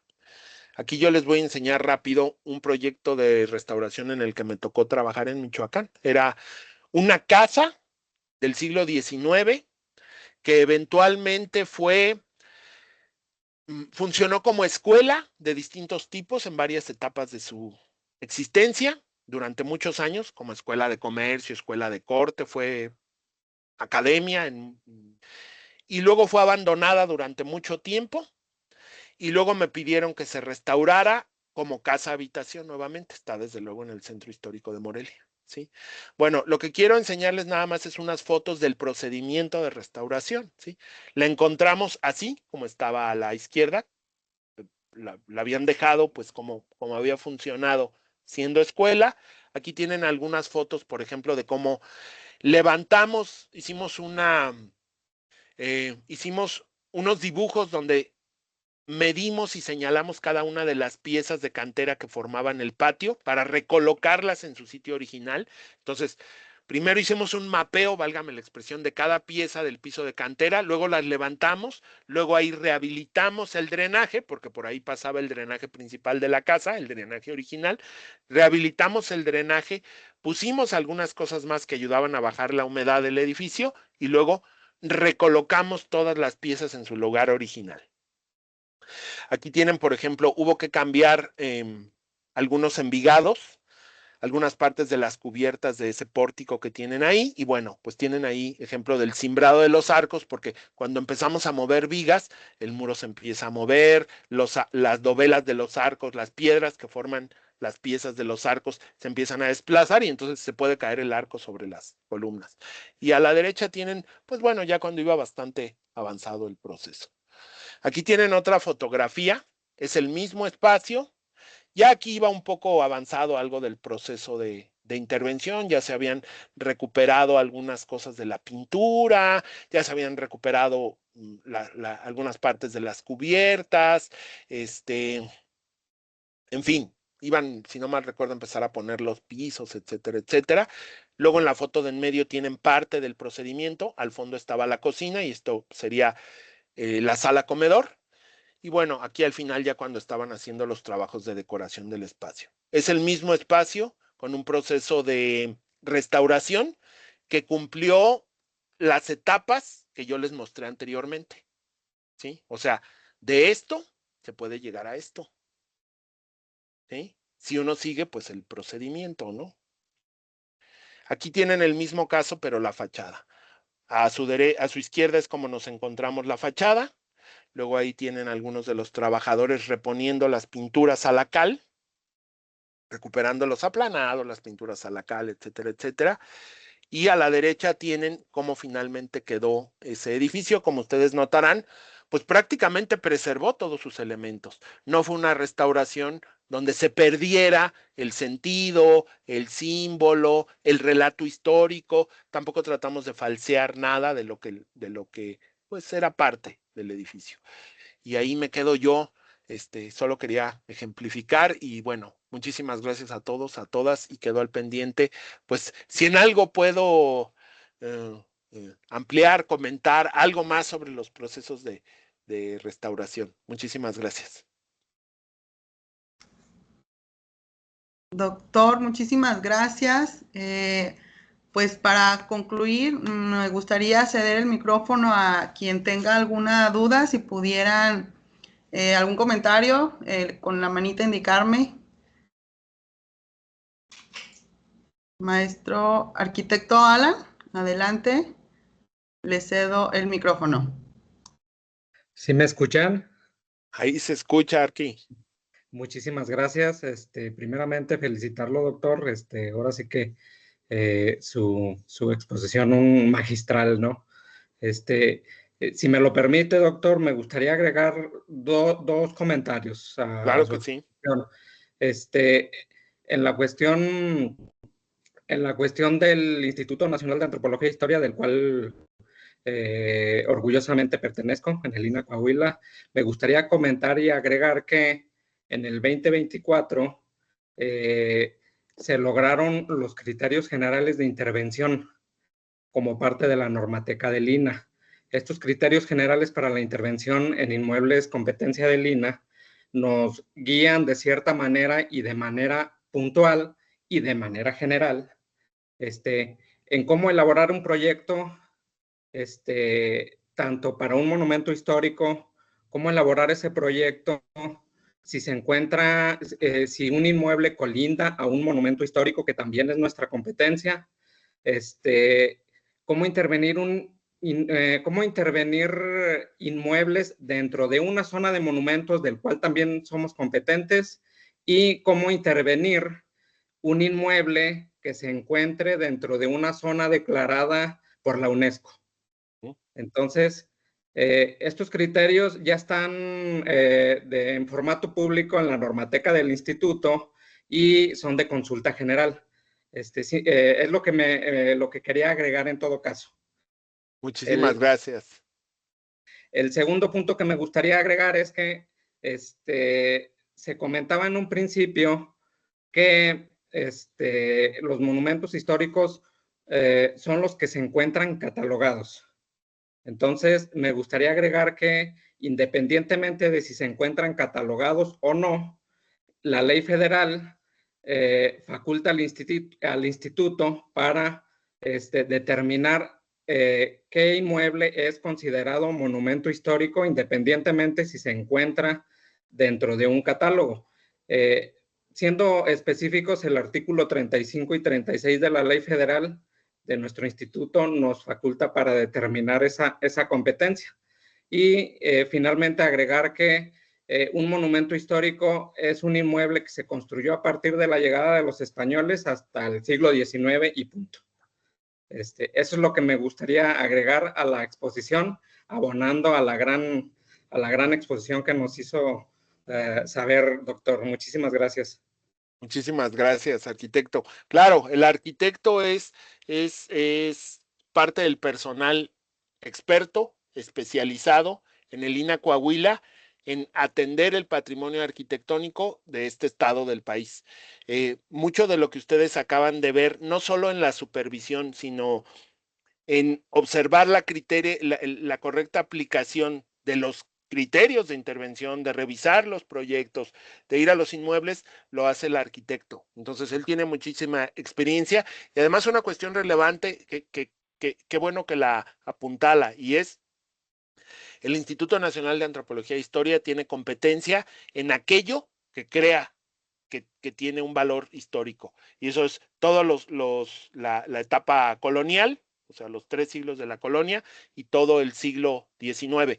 Para la arquitectura del siglo XX también hay criterios de intervención, también hay edificios con valor histórico patrimonial, pues los atiende la Secretaría de Cultura, los puede atender el INVAL, y en muchos casos donde no hay representación de autoridades, vamos a decir, de la Secretaría de Cultura Federal, pues le piden asesoría o coadyuvan con el propio INAH sobre los qué hacer con el patrimonio del siglo XX. Por ejemplo, el Hotel Princesa que te mostraba ahí, pues es de 1907, entonces en términos estrictamente legales pudiera o no quedar fuera. Ese es un debate ahí legal muy interesante, pero no me meto porque está el doctor Mercado y me da pena decir cualquier cosa ahí respecto de el marco legal de si son los 100 años, en la discusión sobre si son los 100 años para intervenir el patrimonio o son hasta 1899 o no, es hasta 1925, pero mejor no digo nada porque está el doctor Mercado. Muchísimas gracias, Arqui, muy amable y pendiente de Muy bien. reunirnos Es más, contigo. me gustaría agregar nada más rápidamente. Inclusive, como lo comentabas, doctor, con la investigación histórica, si se logra determinar que la primera piedra se colocó en 1899, se considera monumento histórico. Así de sencillo. Muy importante. Gracias. Además, estos tienen proceso de construcción, sí. A lo mejor lo inauguraron en 1907, pero quizás la primer piedra la pusieron en 1899. Muchas gracias. Gracias. Bien, tenemos también al doctor Mercado, quien está levantando la mano para hacer algún comentario. Adelante, doctor. Sí, bueno, además de felicitar al doctor Rosales por esta magnífica exposición, dado lo complejo que resulta este tema, haberlo sintetizado en tan poco tiempo, creo que es un logro, que hay que felicitarlo. Y bueno, nada más anotar rápidamente, creo que esta cuestión del valor histórico es muy debatible, incluso yo por lo que he platicado con especialistas, inclusive del mismo INAH, pues creo que hay un consenso de que en realidad el valor histórico no tiene que ver necesariamente con la antigüedad, sino exactamente con los valores históricos que puede representar un edificio. Pero dejemos eso a un lado porque ciertamente no es el tema. Yo más que nada le quiero preguntar al doctor dos cosas, porque él ha tenido experiencia de participar en obras de restauración. ¿Qué tanto importa la región donde estamos interviniendo un inmueble. Me refiero, lo que quisiera es que nos platicara un poquito qué implicaría hacer una intervención en, no sé, en Coahuila, en Michoacán, en Yucatán, estas particularidades. Y otro aspecto, el apoyo que podemos tener en nuevas tecnologías para el campo de la restauración.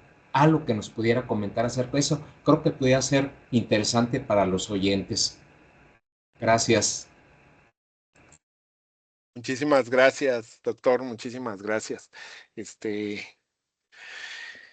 La pregunta que hace el doctor Mercado es totalmente pertinente, pero además, el doctor Mercado sabe mucho de estos temas. Él es profesor del posgrado en conservación del patrimonio, o sea, es especialista en estos temas.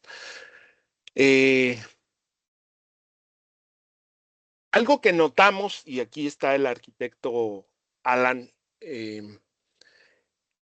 así muy concreto, los materiales, a ver, los sistemas constructivos son distintos en distintas partes del país, evidentemente. No se construye igual en Yucatán que en Michoacán, que como se construye en Coahuila. Eso me parece que es visible. Uno entiende que se usan otros materiales, porque se construye con lo que había en el lugar, en la región, responde a ciertas trayectorias,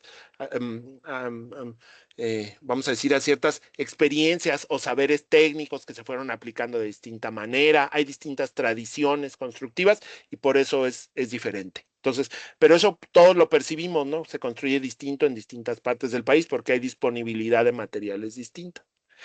Algo que a mí me ha resultado especialmente interesante y desafiante es que algunos materiales que según yo, sabía cómo se comportaban las alteraciones y deterioros en el contexto de Michoacán, por ejemplo, el adobe con cierta cantidad de humedad o la composición del material original del material era de cierta manera, pues, por ejemplo, en Torreón me encontré que el adobe estaba sujeto a 45 grados de temperatura durante 5 meses al año.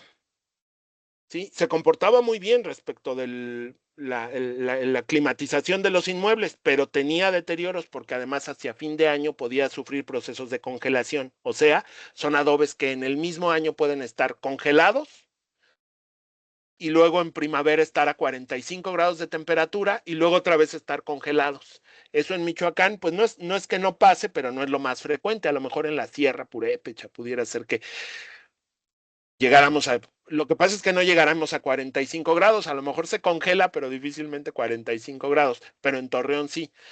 Y eso empezó a delatar que los deterioros de muchos materiales eran distintos, o ocurrían de manera distinta a como estaban pasando en otras partes del país.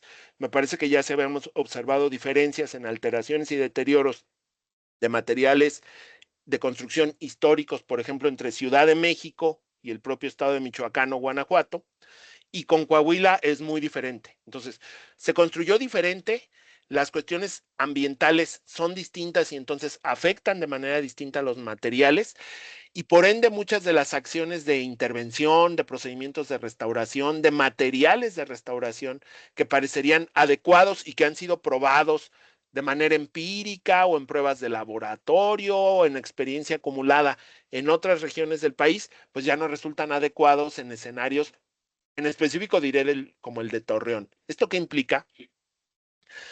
Que, por ejemplo, en Coahuila habría que empezar a documentar no solamente una historia de la construcción, digamos, para saber cómo fue edificado, no hay todavía una tradición académica para que haya efectuado una historia de la construcción. No sabemos cómo fueron construidos los edificios en Coahuila en general, por lo menos no desde el punto de vista académico, ¿no?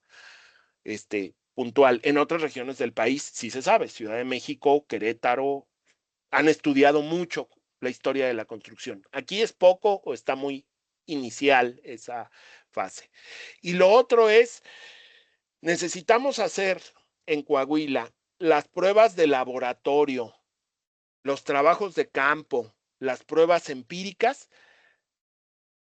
para detectar cuáles de los procedimientos y materiales de restauración que nos sirven en otras partes del país son útiles para el contexto de Coahuila y cuáles no.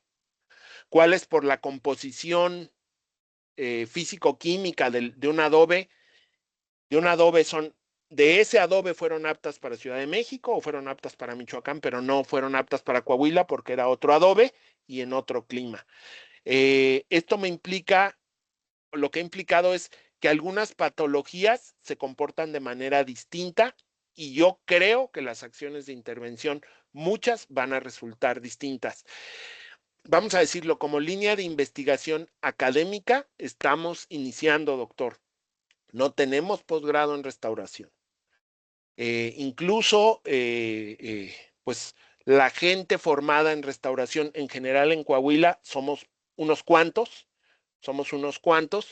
y todavía no hemos logrado consolidar una academia ligada a la restauración. Es decir, que esté produciendo, por ejemplo, manuales de criterios de restauración adaptados a la región, lo que tú dices, que respondan a materiales, arquitecturas y sistemas constructivos locales y que propongan acciones de intervención que hayan sido probadas en un clima donde, pues no sé, Saltillo, que podemos estar seguramente a fin de año en temperaturas bajo cero.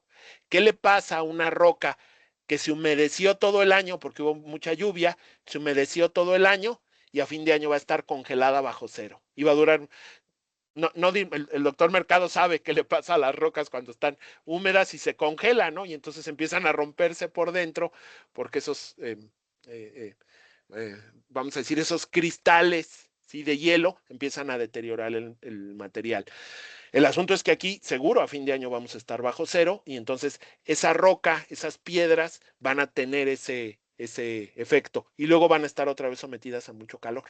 Entonces, creo que ahorita la meta en este punto es fortalecer la academia, lo que nos toca hacer en la universidad para que se entiendan mejor los materiales y sistemas constructivos históricos desde el punto de vista de las humanidades y desde el punto de vista de las disciplinas técnicas, y además aportar con lo que sea, vamos a decir, puramente científico, las pruebas de laboratorio, las pruebas empíricas, el trabajo de campo, y desde luego algo que hemos podido hacer pues con el Instituto Nacional de Antropología e Historia en Coahuila, aquí está el arquitecto, pues es hacer algunas cosas por lo menos iniciales juntos, ¿no? O sea, donde haya una colaboración entre universidad y el instituto, ellos como autoridad y nosotros pues como ámbito académico.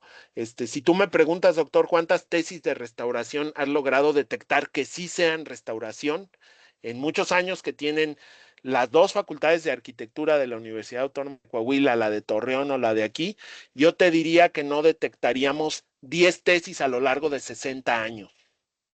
No logramos tener 10 tesis de restauración. Como ejercicios, si tú quieres, escolares, pero no tenemos. Tampoco está propiamente la materia de restauración en la formación de los arquitectos de la universidad, aunque sí se les han dado algunos cursos sobre arquitectura en tierra, que desde luego vienen muy bien, pero la materia de restauración, no. Y posgrado de conservación del patrimonio, restauración arquitectónica, todavía no, y me parece que para que se logre necesitaríamos fortalecer la presencia de especialistas diversos en el área. Tú sabes que no bastará con lo que hagan arquitectos, sino ingenieros estructuristas que se dedican al patrimonio, biólogos que atienden a cuestiones de plagas, químicos que saben de materiales, restauradores de bienes muebles que pueden trabajar con pintura, que pueden trabajar con escultura, que además tienen un montón de subespecialidades muy, muy minuciosas que tú conoces muy bien.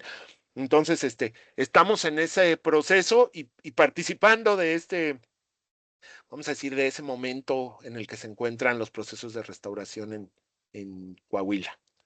Muchísimas gracias. No sé si contesté todo, doctor. No sé si esa era toda la pregunta, pero bueno, esa es la circunstancia en la que nos encontramos. También te diré, ahí vamos, sí ya hay algunas propuestas de proyecto de restauración hechas desde la universidad. El INAH, desde luego, tiene también su propia trayectoria como institución. Gracias. Gracias. Gracias. ¿Hay alguna otra pregunta, algún otro comentario? Bien, Bueno, igual si tuvieran alguna otra duda más adelante, pudieran dejar sus comentarios en el chat y ya el doctor con todo gusto se da la tarea ahí de responder. Doctor, nuevamente muchísimas gracias por tu tiempo, por esta valiosa aportación, principalmente pues, por compartirnos todos tus conocimientos a los asistentes. Esperamos seguir coincidiendo en proyectos futuros. Créeme que yo creo que para todos será un gusto volver a escucharte en otras ponencias. Al resto de los asistentes, me gustaría recordarles que la siguiente sesión es el 7 de octubre a cargo del doctor Eugenio Mercado. Les pedimos que estén atentos a su correo electrónico, ya que será el medio por el que se les estará enviando la liga de acceso. También recordarles que las constancias se entregan a partir de que se cumple un mínimo de asistencia del 80%. Y bueno, la Universidad Autónoma de Coahuila les agradece muchísimo la asistencia en este seminario. Les desea una excelente noche. Hasta luego. Maestra, disculpe, antes de retirarlos, ¿me podrían permitir encender sus cámaras para tomar lo que es una captura de pantalla para así tomar la evidencia del día de hoy? Ah, claro, claro que sí. Ok, me dirijo a la sala 1. Por favor, que si pueden prender sus cámaras. A la cuenta de 3. 1, 2, 3. Muy guapos todos. Y listo. Me dirijo a la sala número 2. 1, 2, 3.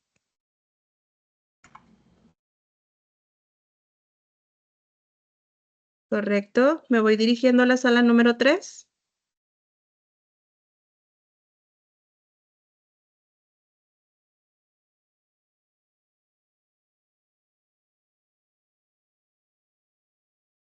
Correcto. Muy amables. Muchas gracias. Muchas gracias a todos, a todas, muchas gracias por acompañarme. Ustedes disculparán una exposición tan técnica, pero un poco era lo que me decían, o sea, sobre todo porque estará el doctor Mercado, me decían, a ver, expone algo técnico para que se entienda. Bueno, pues casi me dijeron para que entiendan por qué los restauradores son como son, porque son ese tipo de gente los restauradores, ¿no? Y entonces, bueno, voy a explicar por qué los restauradores son ese tipo de gente. Ya vieron por qué, somos ese tipo de gente. Ahí me dará la razón el arquitecto Alan, ¿sí? Entender que los procesos de restauración son complejos, son difíciles, llevan muchas fases, hay que tener muchos conocimientos específicos, atender a la restauración es complicado, hay que hacer proyectos muy completos y también ustedes se darán cuenta, bueno, que hay cosas que a lo largo de la historia se hicieron y respondieron a otros criterios, ¿no? Estos proyectos de restauración, esto que ustedes acaban de ver, no es que siempre haya sido así. Es un poco cómo se ve hoy la restauración. También creo que estoy anticuado en algunas cosas, pero no en todas. Bueno, esa era la idea y muchas gracias a todos, a todas. Hasta luego. Gracias, buenas noches, hasta luego. Gracias, buenas noches, hasta luego. Gracias. Gracias.